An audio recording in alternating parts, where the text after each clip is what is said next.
All right. All right, Charlotte. So you finished corrective care Yes.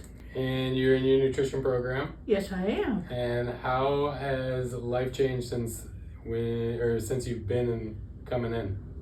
Oh, life has changed dramatically. I can stand up straight now. Yeah, you can? I could not. It's like I've grown. I think you did get a couple inches taller. Yes, I did. What has been the most beneficial part of the program that you went through? The most beneficial part is that I am more like a human being now. I mean, I was just so depressed, and I'm not anymore. I mean, I really am.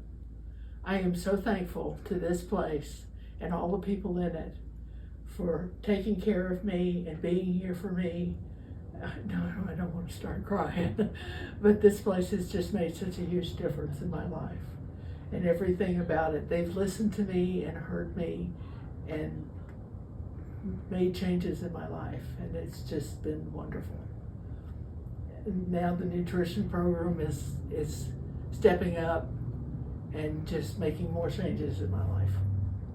Ongoing process, right? Yeah. I'm proud of you. You've done amazing. You're taller. You're Yes. getting your life back. Yes. It's awesome to see. Yes, it's very awesome.